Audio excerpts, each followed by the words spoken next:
Hello, and welcome to Command Point.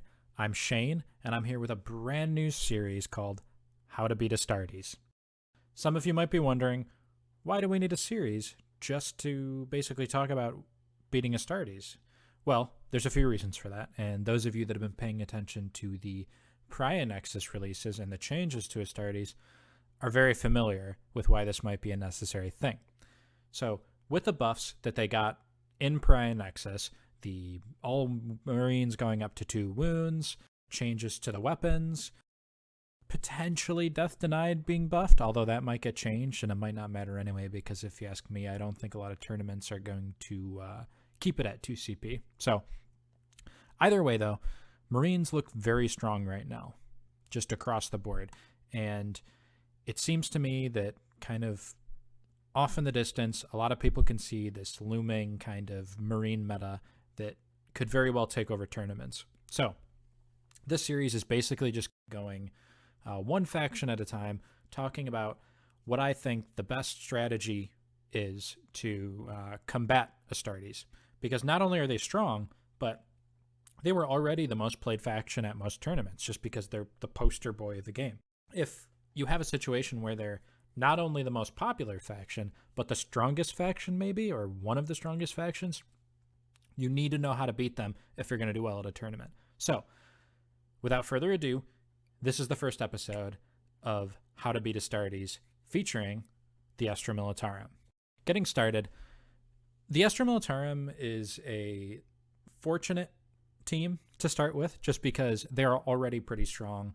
They have a lot of the best tools to beat a lot of different teams. They're very flexible. So if you're looking at the existing teams before any of the 9th edition changes come in that might be equipped to handle Astartes right off the bat, then I think this is a good one. Looking at it, frankly, when you look all the way back to the very beginning of competitive kill team at Nova 2018, there was a lot of Astartes, there was a lot of Death Guard, there was a lot of Marines. If you look at what won that tournament, we've talked about this in the past, it was Elliot Miller running Astra Militarum Plasma Spam. Plasma just basically destroyed Astartes, and you can see why. And the thing about it is, overcharged Plasma does 2 damage, and that was what was basically tearing through them before. So with Marines going up to 2 wounds, overcharged Plasma is just as good against them as it used to be. In fact, it's actually better than it was since Elites came out, because when Elites came out, Astartes got access to Storm Shields, which kind of eliminated the Plasma Spam counter. Granted, we didn't see it too much. People kind of stopped using Plasma Spam in general, and Astartes Storm Shields were used for other matchups. That being said, with Marines being 2 wounds, and with Storm Shields only giving a 4-up invuln instead of a 3-up invuln, Plasma is still, well, not still, but again now, kind of good against Astartes, even if they are spamming Storm Shields to basically bulk themselves up with a 4-up invuln. So, the first place that you look with Astra Militarum is Plasma. The options that you have as a Militarum player, I mean, you can take 8 Plasma. More than that if you include Plasma pistols from the Sergeant and the Tempester and stuff, but actual Plasma guns, you can run 8.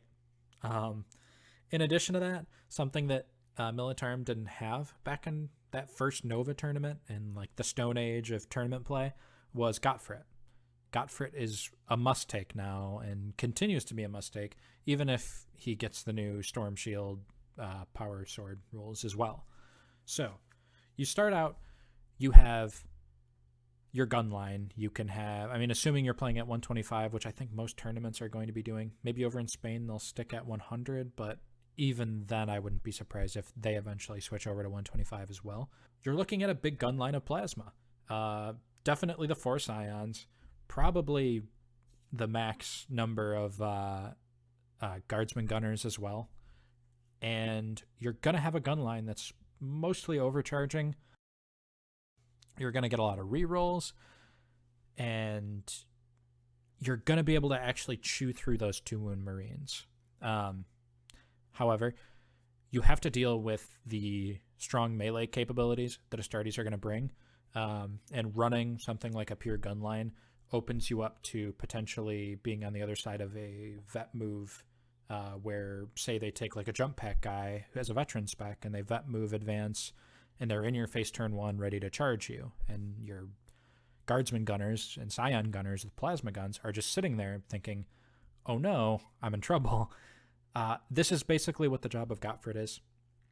Godfred's there to protect your gun line from these melee monsters that are going to get in their face turn 1 and throughout the rest of the game.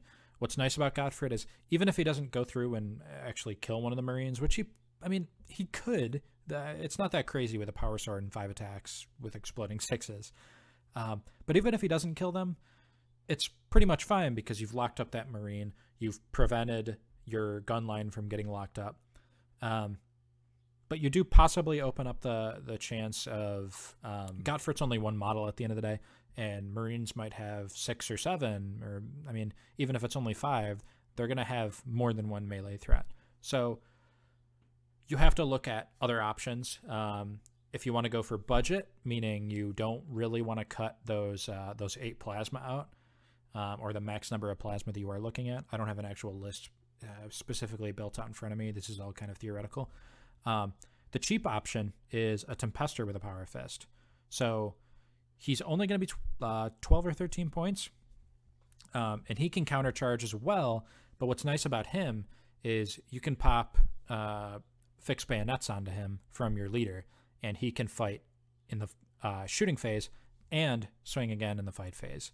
And yeah, he's a strength 3, toughness 3, kind of frail model, but he's got a Power Fist, and he's doing D3 damage. In fact, if he gets all the buffs, the weapon buffs, his Power Fist is doing 2 damage flat, which I don't need to explain why that's perfect against Astartes. And if you want to go more expensive and run a slightly more elite team, a Bulgrin is a legitimate option, specifically with the Brute Shield and Bulgrin Maul. It is going to run into some problems against Storm Shields because the Bulgrin Maul is only AP 1. But if they don't have a Storm Shield, AP 1 brings them to a 4-up save, and it's a 2 damage weapon. So again, you're actually providing a threat to the Marines and being a big impossible to kill body, which is perfect against Astartes because it keeps them tied up and it lets your gun line do what they want to do. Basically pick off Marine models and keep their distance most of the time. If you're on close confines as well, with the new close confines rules eliminating the penalty to hit rolls for long distance shooting, it might actually be worth it to consider taking multiguns instead of plasma guns, especially on your Scion. So the worst they're going to be hitting at with a multigun is a 4 to hit against a Marine. And that's assuming they're in cover. If they're not in cover, it doesn't matter if they're 12 inches away or if they're directly in front of you, you're hitting on a 3. Make that model a sniper. You're hitting on a 3, rerolling 1s, give it a comms buff. A meltagun hitting on 2s, rerolling 1s. If you have 8 of these guys against Marines, you only need to get like 2 or 3 hits through, and that's probably 2 or 3 dead Marines.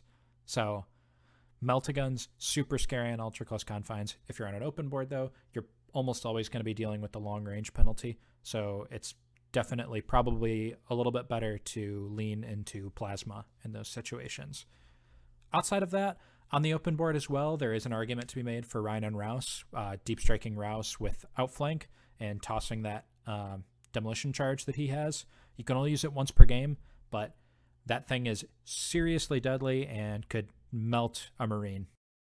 So yeah, I mean, this basically wraps up the How to Beat Marines with Astra Militarum episode. If you guys have any other questions, any specific things to get into, hit us up in the comments. There's going to be more episodes of this series coming soon. I'm going to try and hit every faction. Granted, I don't think every faction is going to be equally capable of handling Marines, but I think Astra Militarum is one of the best ones you can find. Thank you guys for listening in. Subscribe if you aren't already. Check out our Patreon. Check out our Discord. Yeah. Thank you all so much, and have a good one.